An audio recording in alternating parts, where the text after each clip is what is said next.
What's good with y'all, man? Welcome back to another video, and today I'm about to check out another death battle. This time it'll be Ruby Rose versus Maka Albarn. Ruby versus Soul Eater death battle. Now I'm not gonna lie, this is an interesting fight, cause both of them has known for their skills of Scythe, and they are the protagonists in their different shows. So you know what, I ain't gonna talk that long. Before I do start the video, y'all make sure y'all go ahead and hit that like, comment, share, subscribe.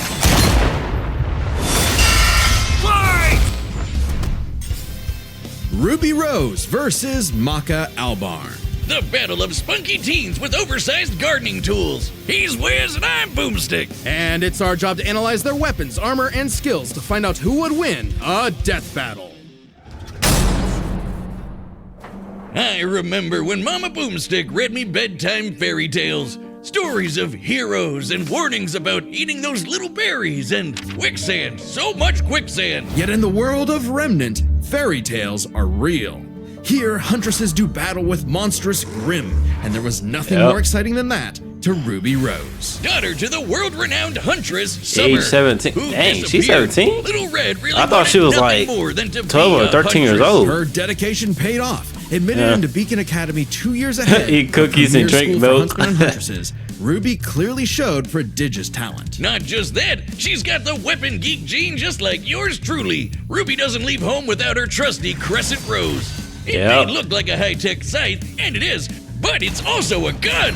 Ruby made Crescent Rose herself. It's like a dance between Grim Reaper's Choice and a bolt-action sniper rifle. Yeah, a dance Scythe's turned to a shotgun. It's insane. Are locked in a never-ending waltz in their battle with the Grimm. Crescent Rose can switch between sniper and scythe at the press of a button. Ruby's an old hand at flinging and moving it exactly how she wants, despite it being, like, bigger than she is. How does she do it with those noodle arms? The girl can't even throw a punch. Well, she might not need to, given the strength of her aura. All living beings in Remnant have an aura, except dark creatures like Grimm, though not all of them can utilize it in combat without extensive training. See, aura forms a barrier that blocks fatal blows and even heals wounds. It can make weapons stronger too. When Ruby slaps a cartridge of dust into Crescent Rose, her aura lights up nature's wrath in man's hand. Dramatic, but accurate. This dust represents the base elements of the world: fire, electricity, ice, wind, anti-gravity.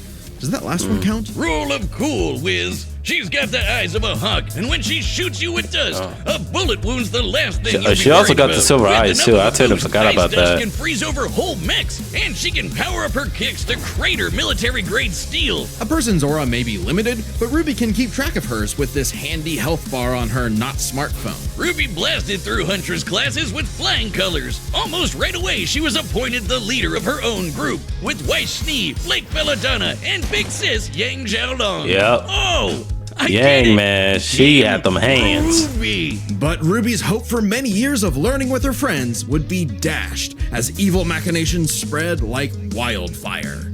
And with a flash of silver light, Beacon had fallen. Ruby's friends dead. Her school totally wrecked. Her sister disarmed. All because of a lover spat that went way too far. Salem saw the world divided, and it was time to say goodbye to any happily ever after. But Ruby wouldn't give up like that, so she set off to change the world. Even as Crescent Rose began to feel heavier and heavier. Could she really save the world like her fairy tale heroes?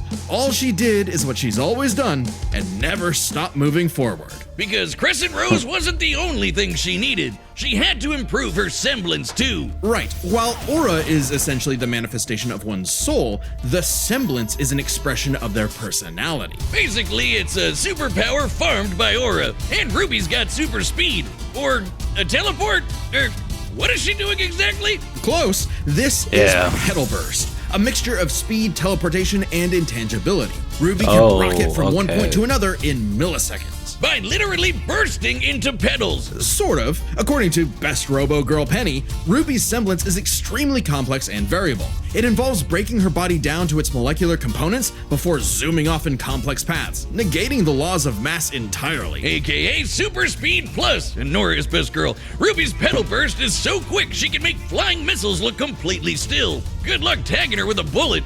or a breadstick. She's certainly quick enough to give Emerald and Mercury a hard time, and they've dodged actual lightning. She's faster than Blake, who could keep up with the most cringe faunus of all, Adam Taurus. Well, he did draw his sword fast enough to parry an actual particle beam. In real life, such a beam is created by accelerating charged particles to just under light speed. So, that's impressive. With such a powerful ability, Ruby could safely shine her smile for years, even as she carried the fate of Remnant across the world. To her friends, she was a beacon of hope. Well, yeah, because she's got one more superpower. Her silver eyes. Just like her mom, Ruby inherited them from the god of light as a weapon against negative anti-life energy, like the evil goop Grim spawned from. Just a wink and blam! Sayonara, Dragon of Darkness! But Ruby's skills didn't falter after her time at Beacon.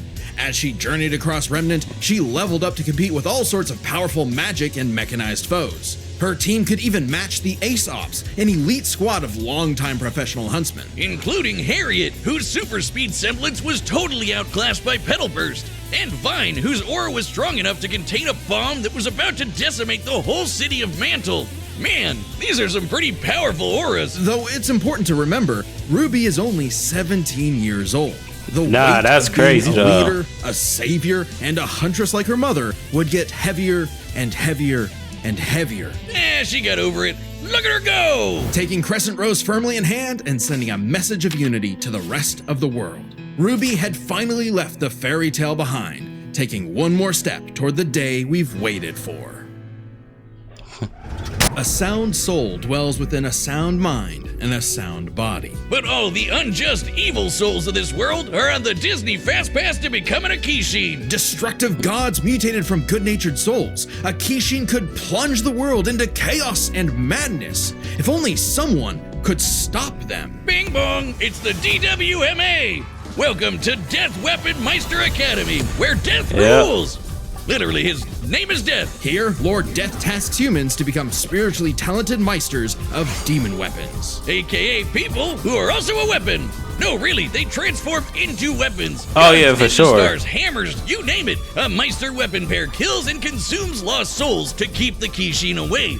Jack the Ripper? More like Jack the Fraud. And so, the demon weapon Soul was paired with the dutiful rising star, Maka Albarn. Talk about your classic teacher's pet. 13. The kind of girl who leaves an apple on the desk and goes, "Teacher, you forgot to give us homework." And then we jump them. As if Soul's any better, a weapon who's too concerned with being cool to do any real work. Hey, Soul's not just any demon weapon. He's a scythe. And he's got his sights on upgrading to the highest level of Death Scythe. Which would be a high honor.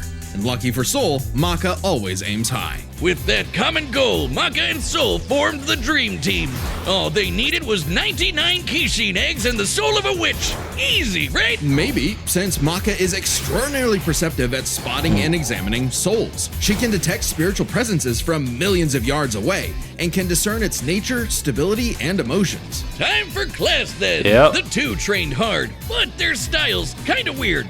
Okay, so Maka guides Soul in the direction she wants to go, but Soul, the scythe, does all the actual movements himself. Maka's the Meister, Soul's the weapon. Like conductor and instrumentalist, a Meister weapon pair cannot work in harmony without total cooperation. Too bad their teamwork sucked. They fumbled the easiest chance for Death Scythe status, F-. Maka just could not get in tune with Soul's wavelength. She was skilled, sure, more skilled than most. Keyword, most. There were plenty of rivals showing her up, like Blackstar and Tsubaki. Bro, Really puts a damper Blackstar, on the straight man. A's when this show-off is doing better than you. It was up to Blackstar, Maka and Soul to improve their teamwork. He's one of my Soul favorite characters on this What I said show, about though. No wavelength cap. wasn't metaphorical. Rather, wavelengths are the means with which Meister and weapon draw strength through each other. Think of two wavelengths as different emotional amplitudes that must merge at one alignment. If the Meister's the guitar and the weapon's the amp, then they create a feedback loop to increase its frequency. That's soul resonance. Soul resonance creates a telepathic link and surges their strength and speed. And preps them for cool scythe moves like the Witch Hunt Slash, a big energy strike that puts the L in evil. As the name implies, it works especially well against witches and other evil creatures. It's not exclusive or anything. It's actually really deadly against evil because of Maka's rare anti-demon wavelengths. Basically, being a goody little two-shoes gets her the power of purity or whatever. Maka and Soul were becoming a synchronized unit, though one would sometimes need to rein in the other's idiotic habits. And the other guys gotta stop their annoying overthinking, Wiz. But everything changed after a, unique encounter with Krona, which nearly killed Soul. Now Soul had an ogre pal in his head, waiting for him to swing on over and play the piano. Yep, Soul got infected with black blood. Black blood was specially brewed as a weaponizable blood. It hardens and strengthens its user's body, inside and out, increasing their physical ability. They can even block blades with their bare skin. Too bad it comes with a little side effect of madness with a capital M. A force of fear and sadness all living things possess, which threatens to ruin the world.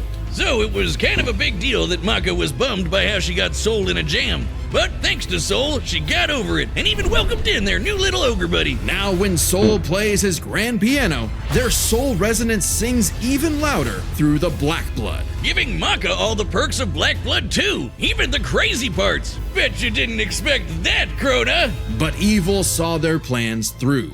The Kishin Asura had arrived. Madness was spreading everywhere. So Maka and Soul had to lock in and upgrade their witch hunt to the even stronger demon hunt slash. They went on even more missions to reap souls with classmates like Blackstar, and that guy outran his own shadow. Perhaps the most obvious evidence ever of faster than light speeds, and Maka could finally keep up with him. Pair that with her fight with the demon tool Gopher, who could obliterate whole mountains, and you've got one hell of an ass kicker. And yet, Maka's relationship with Soul still faltered. Soul was the real star here. Even other Meisters were trying to take him as a weapon, away from Maka. I mean, he literally moves himself, so Maka couldn't help but wonder if she was holding him back all along. But Soul said the truth. In all of their missions, their teamwork was the key to their victory. An orchestral performance is only as good as the one conducting. And so, their wavelengths played in harmony, and Maka donned a dress of black blood. It's an armor literally made of blood, and it lets Maka fly around and shoot I never out her seen this. soul I as never an heard epic this sound before. wave. So freaking metal. At the same time, Soul discovered he could hack souls and directly transmit Maka's anti-demon wavelengths, basically shutting their enemy completely down through Soul Adagio. And they finally achieved Death Scythe. The Okay. dream's here, baby. So when Krona's own black blood reached its final stage, Maka and Soul flew to the moon. A moon small and unassuming, but so dense it has the same mass as the planet itself. The very world's sanity was at stake. Krona might have gone insane, but Maka still reached out to their new friend's soul until the Kishin showed up to ruin everything. Come on, Asura, they're having a moment here. Timing, bro. In what would be Maka's final exam, Maka, Soul, and all of their friends faced off against the Kishin. And she passed. A+. Maka pulled her weight and perfected her teamwork with Soul. Their wavelengths were pitch perfect. Asura did everything he could to separate them, crater them into the moon, punch holes in Maka's chest, tamper their souls with madness, and each time they successfully realigned their wavelengths. Until they kicked his ass with one final upgrade, the Kishin Hunt Slash. Maka Chop! Now that's what I call absolute cinema. Because a sound soul dwells within a sound mind and body. So should you feel overwhelmed by evil's roars, just write 42 42 564 whenever you want to knock on death's door. Okay. Congratulations to us. Okay, watching their backgrounds, and who y'all think is gonna win this fight? Y'all got Ruby or y'all got Maka? I'm not gonna lie, I do rock with both of them, but I gotta go with Maka on this one. It's just simple. Like, they said it themselves about Ruby's aura, cause like once she took too much damage with her aura, it literally shatters on her, and she's gonna leave herself vulnerable. And of course, she has more like skill with her scythe than Maka's, because Maka's power is just like too much for her. So yeah, so all my money is gonna be on Mako on this one. So Let's get on to the battle, man. Are set, and we've run the data through all possibilities. It's time for a scythe battle! Okay, it's official. This is so not cool. Oh, come on, Soul. Our target should be here, so try helping out. Hi! Who you looking for?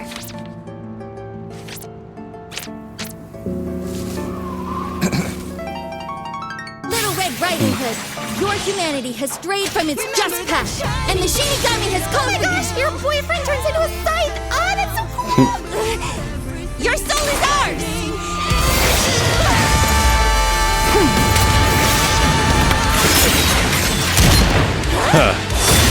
Let's go, man.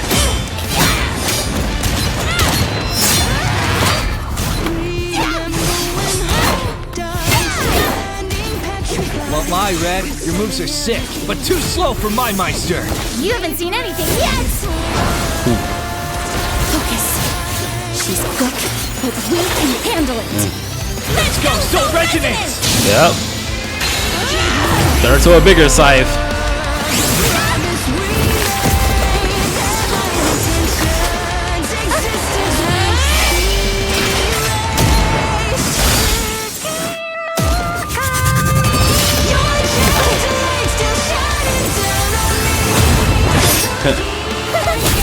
Oh, I thought for a minute she was got decapitated.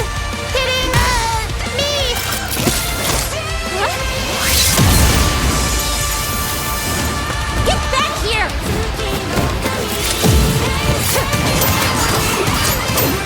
Okay.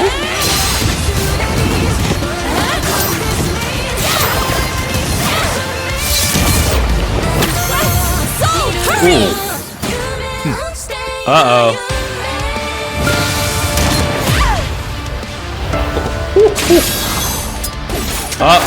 Yep. Tim forgot about that. Interesting. Her soul forms a barrier. Try helping out. Relax. Okay. The piano and stuff. Okay.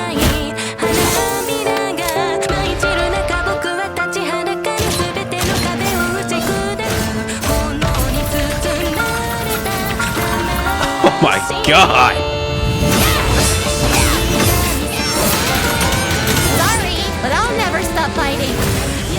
I'm Ruby Rose, and I am a huntress! Soul Adagio! Oh. Ruby! Oh yeah, silver eyes up. The wavelengths. Damn it, she's...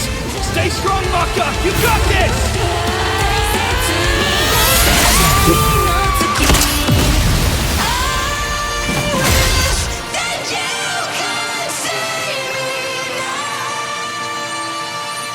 A simple, honest soul. Ruby Rose, huh?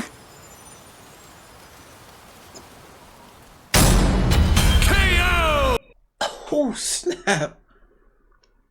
They don't need to do her like that. Just literally cut her in half. Oh man.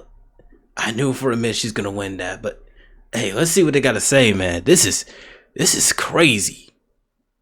Oh, rest in peace, Ruby. But hey, it's not often you get to see scythe on scythe action like that. Let's break this down with the 4 categories that best represent this matchup.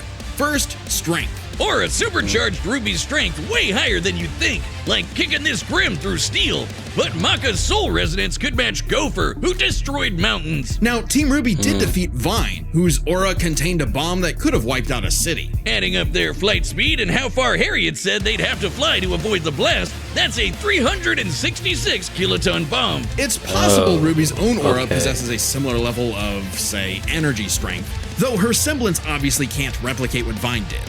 Black Blood Maka got blasted by Asura into the moon. Yeah, it's small, but its mass is the same as Earth's, right? Putting Asura's strikes at 2 quadrillion tons of TNT, over Damn. 5 billion times higher than Vine. So, Maka takes strength, but speed wasn't as clear-cut. Ruby's a fast little gal. Maka kept up with Blackstar, faster than Shadows and whatnot. But as they improved their skills, Ruby and her friends could outspeed Atom. Who blocked a particle beam.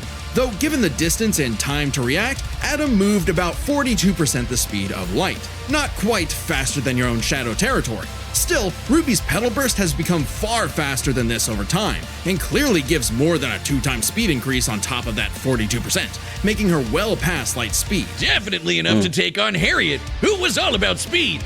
Angry speed. This isn't to say Maka couldn't keep up thanks to Soul Resonance, but Petal Burst makes this comparison close enough to call it a tie. And their speed would be key to winning in skill. Come on, Wiz. Call it what it really is. It's Scythery. That's not a word. Maka's Scythery was pretty good, but Soul does all the movement for her. Yeah, As a I was Meister, hoping I was she going to say mostly that. A guide. It's easy to assume that Ruby's Scythery was superior. She's entirely self-sufficient at dancing with her weapon. Soul's own control is give that to Ruby though, because she had more skills on that sight thing. Way longer than Maka. Ruby's got Scythery in the bag. Perhaps this edge would be enough for Ruby to avoid Maka's far greater strength if she had the better powers. So, Aura's really cool. Barriers, healing, superpowers, and so on. But it's got one big weakness. It is a finite resource that is required for all of Ruby's powers. Petal Burst, activating Dust, even powering up Crescent Rose takes juice and some aura. Once it's gone, Ruby's totally vulnerable. And there's a second key factor regarding aura. It is specifically a manifestation of Ruby's soul. And Maka's powers are all about taking on souls. Maka had lots of ways to break through Ruby's aura, like Soul Adagio. And since Maka is exceptionally gifted at examining souls, she could definitely figure out how aura works. But plot twist, what about Ruby's silver eyes? Her anti-Grim eye beams? Turns out they were actually her best secret weapon. The negative power of Grim is quite similar to Madness wavelengths, which power Black Blood. Since anti-demon wavelengths can cancel out Black Blood, the silver eyes should achieve a similar effect. But Maka and Soul's whole story is about reaching that perfect soul resonance. Asura tried every way in the book and more to separate their wavelengths and failed. And we already talked about how much stronger he is than Ruby. Maka takes powers, because when she rose to the occasion, Ruby didn't stand a semblance of a chance and bit the dust. The winners are Maka Albarn and Soul Evans. Wait, his name is Soul Evans? Next time on Death Battle. Alright. Wait, hold up. Subscribe and join as a member to see more Death Battle. Thanks for watching. Oh, Blade's gonna be in there in the next video. Oh, this is gonna be clean. Alright, man. That was a good fight right there. I knew for a minute Ruby's going to lose because that her aura, bro, is gonna take too much damage. And once she takes too much damage, it's gonna leave herself vulnerable. But that was a good fight, man. Alright, man. That's it for today, man. Hopefully y'all enjoyed this video. Y'all get this video a good thumbs up. And let me know in the comments y'all want me to react to more of Death Battle. And I'll see y'all next time. Peace.